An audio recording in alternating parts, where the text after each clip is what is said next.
پیارے سامعین، آپ کا زیدی حاضر ہے شارپ نیو 1 2 3۔ آج میں آپ کو بتانا چاہوں گا جاوید برقی 1962 میں پاکستانی کرکٹ ٹیم کا کپتان کیسے بنا اور وہ کون تھا۔ ایک مختصر تعارف کے لیے حاضر ہوں، روشنی ڈالوں گا، تعاون فرمائیے گا۔ چینل میرا سبسکرائب کر دیں پلیز، بیل بٹن آن کر دیں نوٹیفیکیشن کے لیے، آپ کی بہت مہربانی، آپ کا ممنون ہوں۔ عباس زیدی، یاد رکھیے گا کہ میں کوئی سیاسی مقدمے یا کوئی ایسی ویسی متنازع چیزیں نہیں لے کر آتا، معلوماتی اور تفریحی، تاکہ آپ بھی خوش ہوں، میں بھی خوش ہوں اور ہمارا اچھا ٹائم پاس ہو جائے۔ تو میں عرض کروں گا جاوید برقی کے عنوان سے، یہ میرا عنوان ہے آج کا، آپ کی خدمت میں اپنا یہ مضمون آپ بھی ضرور محظوظ ہوں گے۔ سن 1962 میں پاکستانی کرکٹ ٹیم کے دورہ انگلینڈ کا کارکردگی کے اعتبار سے پاکستانی کرکٹ کی تاریخ کے انتہائی مایوس کن دورے کے طور پر یاد رکھا جاتا ہے۔ اس دورے کے پاکستانی کرکٹ ٹیم کے کپتان جاوید برقی تھے۔ پاکستانی ٹیم 5 ٹیسٹ میچوں کی سیریز 4-0 سے بری طرح ہار گئی تھی۔ کھلاڑیوں کی غیر تسلی بخش کارکردگی اور فاسٹ بالرز کا انفٹ ہو جانا شکست کے عمومی اسباب کے طور پر بیان کیا گیا، لیکن اس دورے سے قبل کچھ ایسی باتیں ہو چکی تھی جو اس دورے میں ٹیم کی کارکردگی کا پیش خیمہ ثابت ہوئیں۔ سن 1961 میں پاکستانی کرکٹ ٹیم جب انڈیا کے دورے سے واپس آئی تو ٹیم کے مینیجر ڈاکٹر جہانگیر خان کی رپورٹ سامنے آئی، جس میں کپتان فضل محمود کا ذکر اچھے الفاظ میں نہیں تھا۔ اسی سال جب انگلینڈ کی ٹیم ٹی ڈکیٹر کی قیادت میں پاکستان آئی تو پاکستان کرکٹ بورڈ نے امتیاز احمد کو قیادت سونپ دی، لیکن جب انگلینڈ کے دورے کا وقت آیا تو حیران کن طور پر سینئر کرکٹر حنیف محمد اور امتیاز احمد کی موجودگی میں قرعہ فال جاوید برقی کے نام نکلا، جو 24 سال کی عمر میں ایک نوجوان کرکٹر تھے اور انہوں نے صرف 8 ٹیسٹ میچ کھیلے تھے۔ جاوید برقی نے اپنے ایک انٹرویو میں کپتان بنائے جانے کے بارے میں کہا تھا کہ امتیاز احمد اور حنیف محمد انہیں پاکستان کرکٹ بورڈ نے میٹنگ کے لیے بلایا تھا۔ انہوں نے مزید کہا کہ سلیکشن کمیٹی کے تقریباً تمام ارکان سینئر بیوروکریٹس تھے، جنہوں نے فیصلہ کیا کہ وہ ٹیم کی قیادت کریں گے۔ چونکہ وہ خود ایک جونیئر سول سرونٹ تھے، لہٰذا ان کے لیے انکار ممکن نہ تھا۔ انہوں نے اپنے کپتان بنائے جانے کے بارے میں یہ جواز بھی پیش کیا تھا کہ وہ آکسفورڈ یونیورسٹی کی طرف سے کھیل رہے تھے، لہٰذا پاکستان کرکٹ بورڈ کا خیال تھا کہ ان کا یہ تجربہ ٹیم کے کام آئے گا۔ جاوید برقی کے والد لیفٹیننٹ جنرل واجد علی برقی سابق صدر ایوب خان کے قابل اعتماد ساتھی تھے۔ تاریخی کتابوں میں درج ہے کہ جن 3 فوجی جرنیلوں نے صدر سکندر مرزا سے پہلے سے تیار کردہ استعفے پر دستخط کروائے تھے، ان میں جنرل واجد علی برقی بھی شامل تھے۔ ثابت ہوا کہ یہ کھیل اب نہیں کھیلا جا رہا، یہ بہت پرانا کھیل ہے۔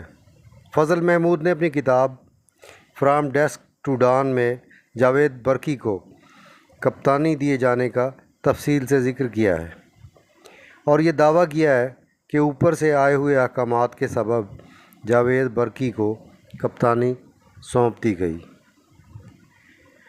فضل محمود اپنی کتاب میں لکھتے ہیں کہ ایک دن وہ اپنے دفتر میں بیٹھے تھے کہ ایک فون کال آئی۔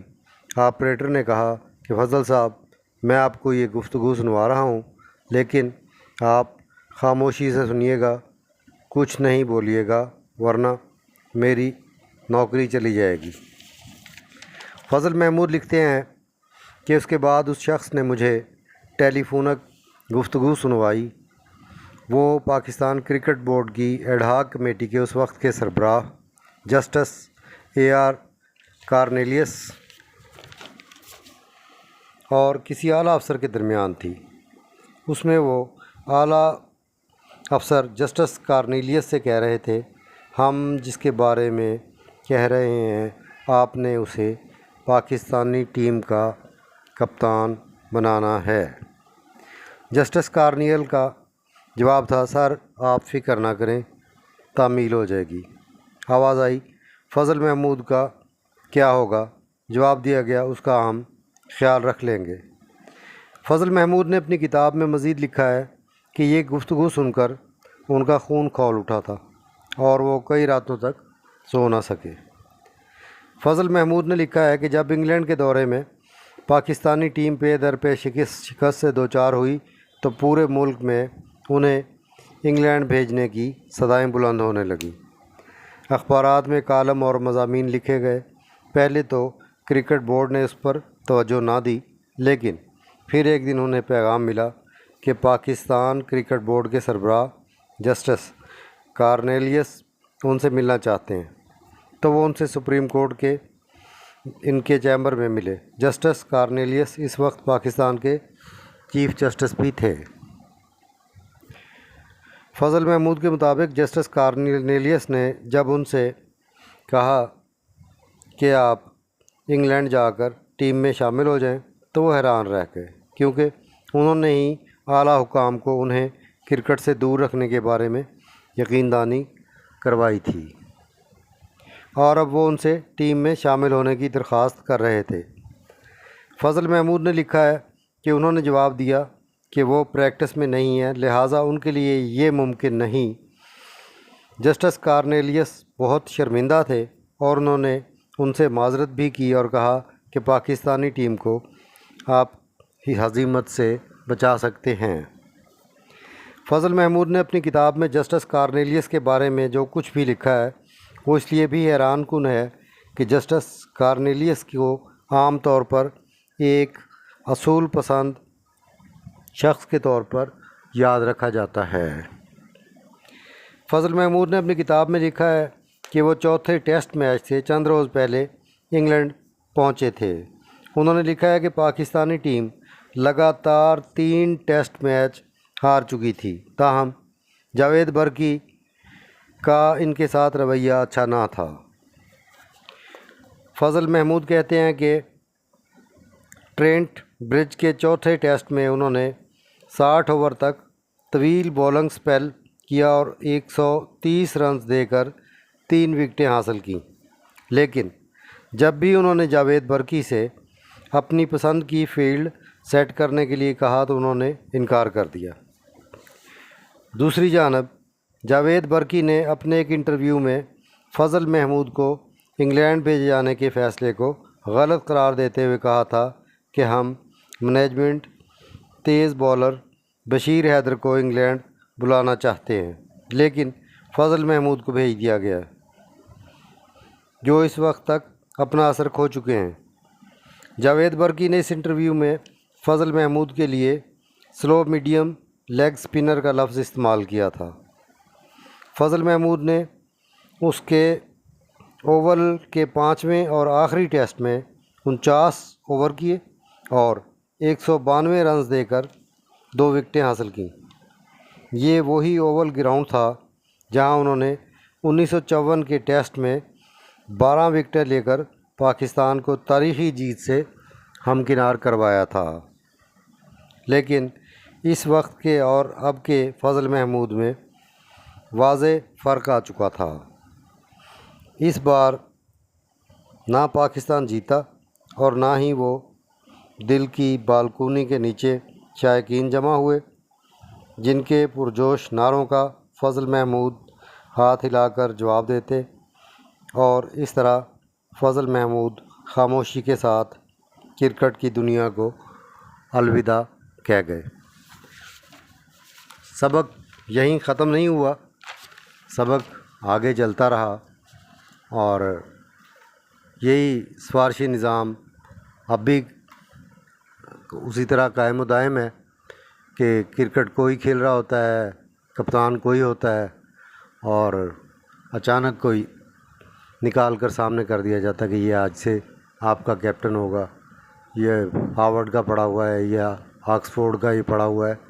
تو ہارورڈ اور آکسفورڈ کا پلیئرنگ سے کیا تعلق ہے کہ اچھا پلیئر جو ہے وہ کرکٹ کا، وہ وہاں کا ایک اسٹوڈنٹ جو ہے پڑھا لکھا، اس کے لیے کوئی ضروری نہیں ہے کہ اگر ہمارا کوئی طاقتور پہلوان اچھے چوکے چھکے لگاتا ہے تو اسے تربیت دے کر میدان میں اتارنا چاہیے، نہ کہ ایک وہاں برٹش کالج سے پڑھ کر آیا ہے تو اس لیے اس کو مسلط کر دیا جائے ٹیم پر، تو اس کا جو انجام ہے وہ پھر پوری قوم کو بھگتنا پڑتا ہے۔ اگر وہ شیشے کا مرتبان آ جائے ملک میں تو وہ سختی جو ہے اس کا بہت نقصان ہوتا ہے، اور یہ قوم خمیازہ بھگت رہی ہے، اور یہ بھی وہی نسل ہے برقی بھی۔ تو آج کل بہت غصے میں ہیں پاکستانی، دیکھیں کیا ہوتا ہے۔ میرا تو مقصد تھا کرکٹ کی تاریخ سے تھوڑی سی واقفیت، کچھ ہاتھ لگی بک تو پڑھ کے آپ کے نظر کر دی ہے، آگے آپ تفریح تباہ کے لیے ہی ہے۔ میرا چینل ضرور سبسکرائب کر دیے پلیز، بہت مہربانی ہوگی آپ کی، بہت مہربانی، تھینک یو ویری مچ، اللہ حافظ۔